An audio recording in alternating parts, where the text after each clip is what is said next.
Today, I am having a conversation with Amy Spatrisano, who I met about 3 years ago when I joined an industry initiative to redevelop some standards around sustainability for events. And I consider Amy a hero, actually a mentor, if you will, because when I got into this business 3.5 years ago, I realized that there were people who'd been doing this for a long time and had really paved the way and had a lot of the tougher fights that I haven't had to fight. And because of the work that people like Amy have done, it's actually been a lot easier for me to get my business up and running. And so I'm really grateful for all that she's done to advance sustainability in events.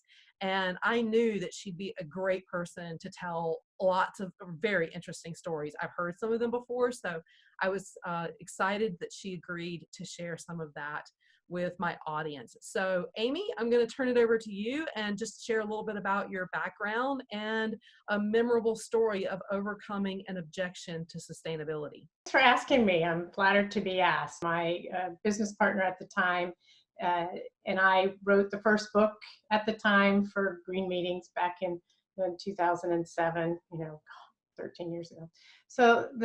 And that was certainly a culmination of things that we had already learned and that we put together, and we created the business case. I think that was the key for us, was creating the business case to help do exactly what you're asking. How do you overcome the challenges of people saying all the things like, I can't do it, I don't have corporate support, nobody cares, all of those objections. And for us, the best thing we ever did was build a business case for it, to show that it does make sense to do this.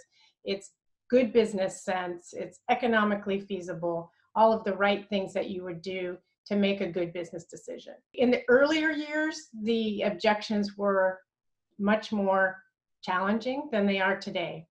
When we started, people didn't even know what a sustainable meeting meant. So it's come a long way in the last 20 years, for sure. But there still are people who resist, and it's resisting change. If they've been doing it the way they've been doing it, they've always been doing it, and it works, they don't want to change it. And I think those are some of the more difficult approaches that you have to take when people with the long history of doing an event a certain way or a practice a certain way, like a catering company or a convention center, and it's worked for them. So why would they change, right? So in that vein of people being resistant to doing something that they've always done, I think also what I've seen corporations and companies do is make the assumption that their client base or their customer base doesn't care. Example of something where we've been doing it the way we've been doing it, our customers like it, we have a certain sense of elegance in our hotel, for example, and our clients expect a certain thing. So they want those individual bottles for the amenities. And my suggestion to the hotel was to create those bulk dispensers that you can put in the bathrooms that are elegant. You put some beautiful ones in there. Actually, it's more convenient because you're not trying to squeeze it out of that little thing. And because you save money because you're buying bulk as a company, you can put higher end products in there. So I think it actually enhances the experience rather than takes it away. But hotels were very resistant to that and said that their clients would never like it or their customers would never appreciate it. However, I am seeing quite a shift in that today. And I think a lot of that, again, it goes back to smart business, right? It makes more sense from a business perspective because the individual bottles pieces are way more expensive than making the capital investment to put in some really nice and elegant dispensers. In fact, when I first started working with some properties, and it's changed quite a bit, but there are still properties in some of the more rural areas where they don't consider waste management as a whole philosophy for the center. It's the garbage goes in, goes in the garbage can and off it goes. I mean, there are many places, some cities you'd be rather surprised at, I'm sure, that don't have commercial recycling. So they don't even have basic commercial recycling, and then you add the extra level of composting, which is very complicated. Our whole waste stream is very complicated. And again, it's well, I'll wait until I have to. some of the places, like the Moscone Center in San Francisco is a great example of that. They were very smart in the early years when all of this was first starting. They created an amazing waste management plan. So then once the city was on board and the city was requiring it, they already had the system in place. They already had a great methodology in place. They didn't wait, because all of this isn't a matter of if it'll ever happen, it's when. And do you want to be ahead of the game, ahead of the curve, or do you want to be like the example you just described with the hotels? They're all like scrambling now to catch up. Wouldn't it have been nice to already have that in place and be a thought leader as a corporation or a company and say, you know, we've got this system in place. At the time, there was a hotel in Portland, and there was a general manager and a director of operations who were working with my group that was coming in, and they had to put more sustainable practices in place. What I appreciated about that hotel at the time, they were one of the few that took what they learned from that experience and they continued to elevate it. They built it into the culture of that particular hotel, when the brand of that hotel had no interest whatsoever in sustainability. The way that the general manager got through that process was, I think part of it was asking more for forgiveness than permission. But the other thing was creating ways to do that and still somehow not compromising the brand, showing that it actually improved the brand as opposed to compromising the brand itself. And that took, you know, amazing leadership. However, I don't know if they'd have been inspired if they hadn't had the catalyst of that particular group coming in and sort of nudging them forward. But they took it to amazing levels. Their staff, it didn't matter who you spoke to, whether it was the bellhop guy, whether it was the front desk person, whether it was housekeeping, the chef, everyone knew that the hotel was committed to sustainability, and they took ownership in each of those departments. So they came back to leadership and said, well, what if we try this? Or I'm thinking maybe this would work really well. So I think that engaged all the employees. So that resistance that hotels talk about, and particularly when it comes to housekeeping, because often there are multiple languages that they have to contend with in order to train for housekeeping. But if you are able to communicate what the idea is and what the plan is, not just tell them do a talent sheet reuse program, but explain why it's important, what does it mean, and then support them on that. But again, the more you can engage every level of your organization, and it gives them a sense of pride, because I can tell you that hotel in Portland, in the downturn in the 2008s and everybody was suffering, they actually weren't, because sustainability had become important, and they got business because they were the most sustainably run, at that time, the most sustainably run hotel property. So they had the leadership ability and the foresight to say, you know, we're going to do this, and we're going to be first, and we're going to get the systems in place. And they were incredibly successful in that way. One of the things that was also amazing about this hotel, and as I was saying, that it went through all the departments, sustainability really did filter through all the departments. The chef at this hotel that I was just talking about really took it to the next level. He created, before farm to table was very popular, he really started to look around in our local community here in Oregon and see what purveyors he could work relationships with and start using their local products. And one of the things he did was work with the Native American Indians who had the rights for salmon fishing. So he had built relationships with them, so they would get this, not troll caught, it was wild caught salmon, and they would serve it at the hotel. So it was a way to bring in the indigenous people into the community, and really was a true act of sustainability. And it was kind of cool to see. Why do we still face barriers getting people to adopt standards when they are such a good choice, when the standards that are out there are the answer to where to start? but yet people really struggle and resist adopting those? That's a great question, because where to start? And over the years, that is a continual question, and it is overwhelming. And even the standards for a lot of people, it is overwhelming. And then you look at the plethora of information out there, and you try to read through it. And again, it's the where to start. I'm busy. I'm doing it my way. I know I need to do something, but I just tell me what I need to do and I'll do it. I've also heard that. And I think the first thing to start with, and one of the things that came out of the work around the standards, and when a team of international people were brought together, were this set of principles. And I think if a company looks at those set of principles, they are so simple. Read through those, commit as a company, and then pick a section or one or two things, whatever it is, whatever resonates best with you and your company and your surroundings, because every infrastructure in every city is slightly differently. How it works, how people engage in it, it's all different. So there's really no one size fits all, truly. But the principles are a great way to start, because they first start you with, what are we committed to doing?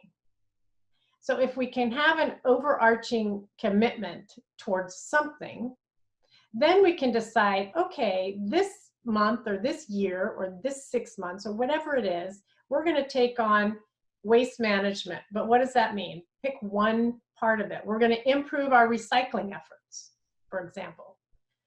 Then work on that. Measure what you're doing now and continue to measure it and show improvement. Because I really feel those principles really set a foundation for how to begin.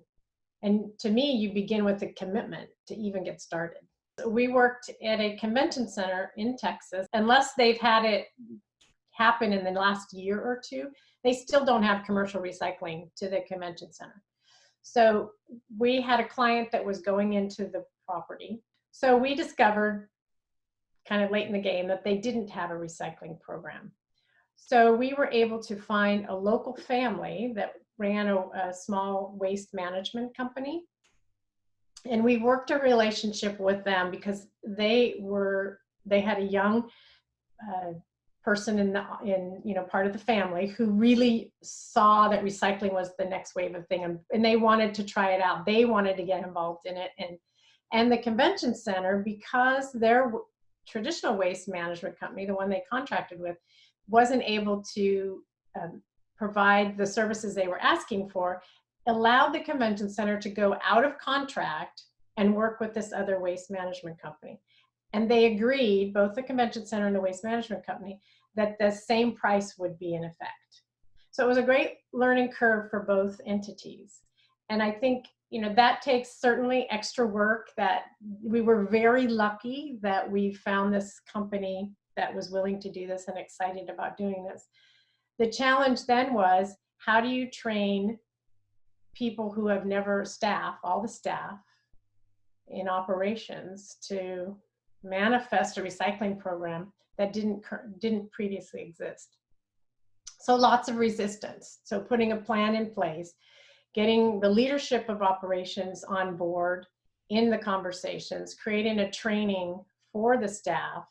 And then, because everything gets measured, it's showing the results of that. And I think while there was a huge amount of resistance, as you can well imagine, from everyone, however, because the staff saw what was happening, they became more excited about it, and they took pride in it. So we did this in another city, not in Texas, in Arizona, and we did it with a large group. And while they had recycling as part of the facility, they had not yet integrated composting.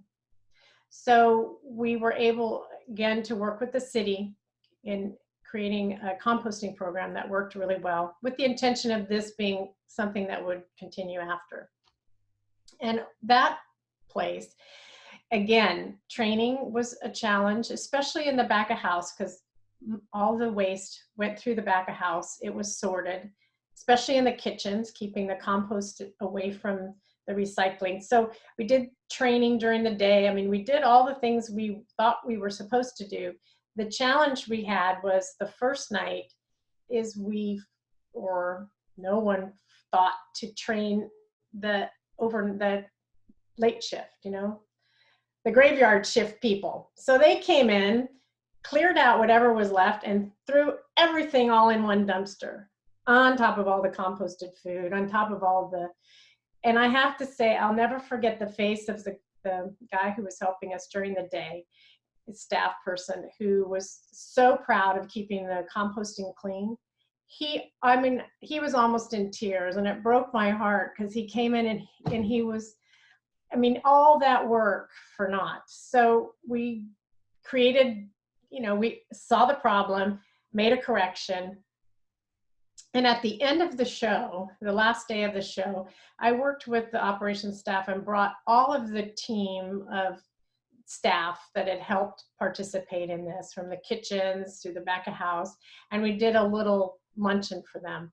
And I really was to thank them for really getting on board with this and doing their best and making this happen. And we kind of gave a couple of awards away. And we had management also as part of that luncheon. And then I asked everyone, how was it for them? Can they describe their experience? And some of them readily said they were totally resistant to this. Some said they recycle at home anyway, so they were really glad to be able to do it at work. And there were a few that stood up and they were very emotional, and they said they felt so proud of being part of this process that they really hoped that management would take what they've done that week and continue it as part of the way that the facility does business. People ask me, why sustainability? Why did I get interested in it? And I've had a lot of different, responses, but in this conversation, it occurs to me that sustainability is a way for people to connect on a more human level. And I never really recognized that until this conversation and that example made me realize that that's what makes sustainability worth it, is really people connect on such a different level. It isn't just about the bottom line or the business. It really becomes on some level personal. On some level, it hits their human parts, their human heart. Exactly. And I think that that's what is the connection, that is what makes the commitment to sustainability so important for people. I completely agree. It is the driving force behind all that I do. I really feel like the lifeblood of my work is that I believe that people deserve dignity in their work. And I feel the same way, that sustainability is a mechanism for giving people, especially people who don't often have that mechanism for feeling dignity, maybe because they're not guest facing, or maybe because of just the type of role they have.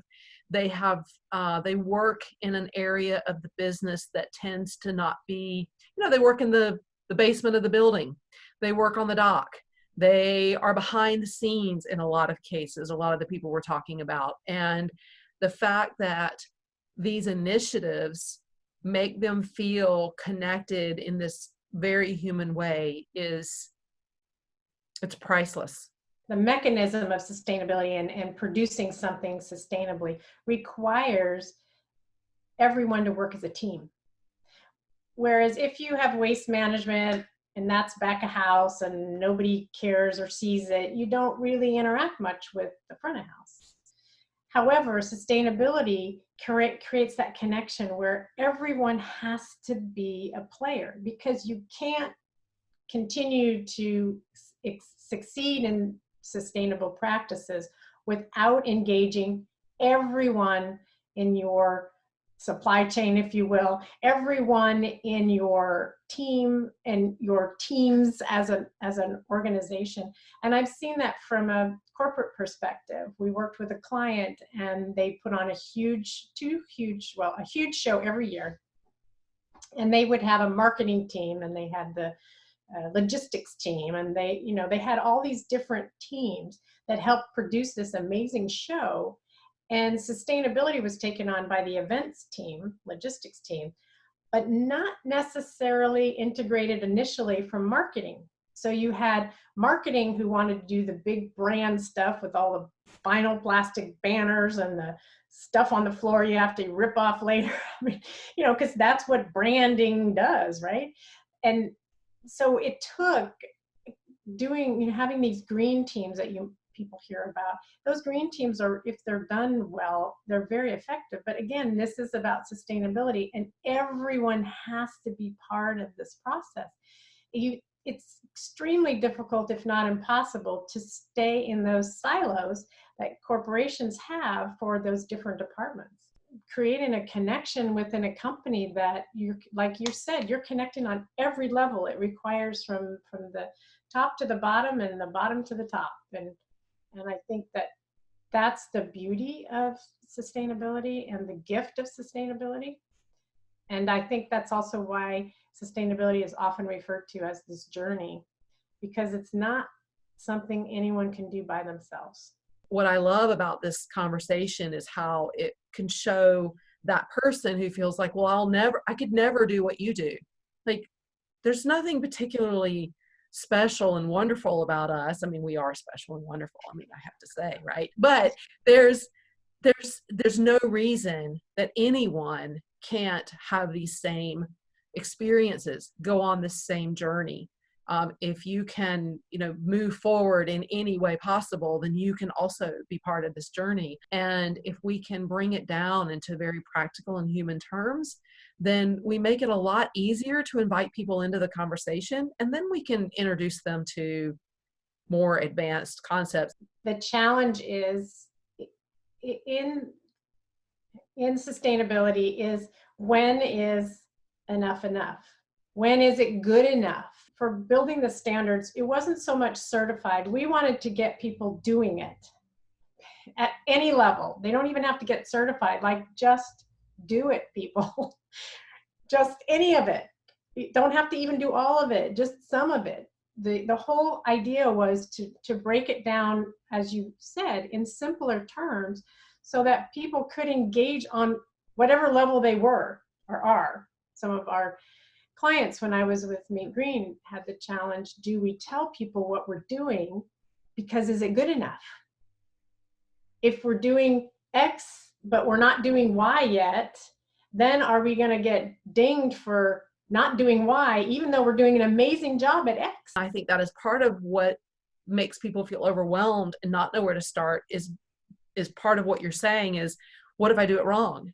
Right? Mm-hmm. Like, what if I don't get it right? But I would also ask the question, is it worth it to just ignore all of the options you have and the opportunity you have to do good, because you're afraid that you might not quite measure up, right?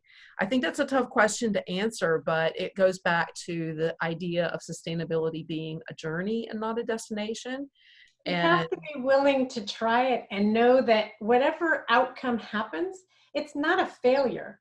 Whatever outcome happens, you learn and you course correct. So whatever your learning is from what you decided to do, and share that story, because you're not going to be alone, for heaven's sakes.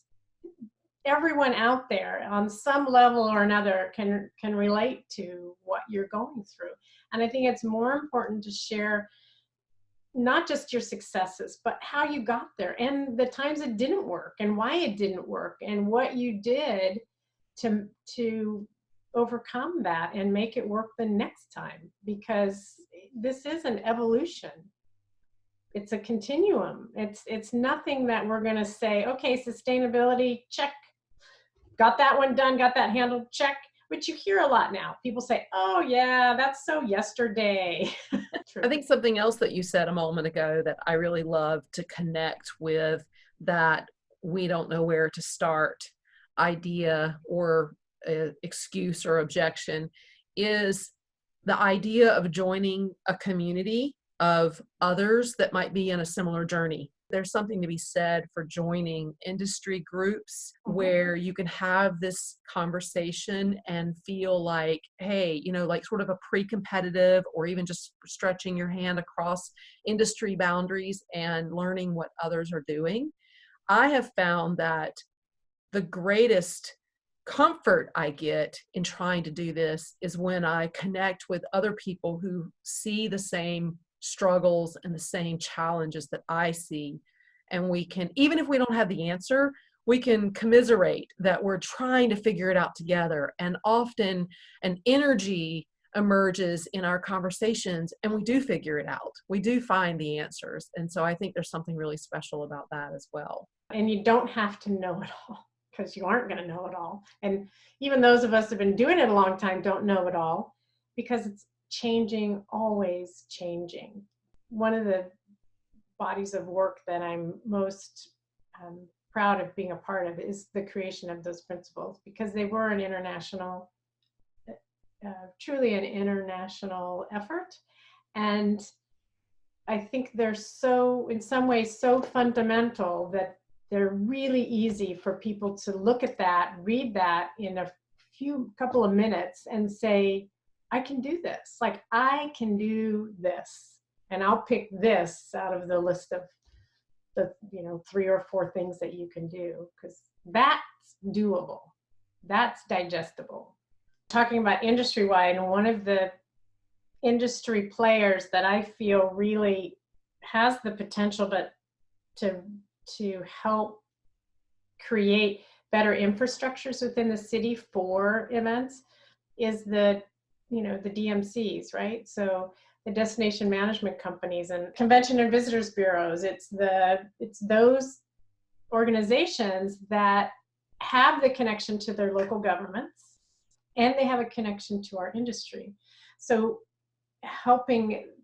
it would be great if they could help be the catalyst between the two and create enough of a desire and an understanding for local municipalities to want to create more sustainable practices. It's not if you're going to do this as a municipality, it's really a when, especially if you have any type of dollars coming in from the events and meetings industry. I mean, if you're a municipality that relies on your events and meetings for a portion of your budget, you really need to be looking at how do we better service them as a local community, not just what's our convention center package with our hotel package, but as a city infrastructure, how do we better serve that industry from a sustainability perspective?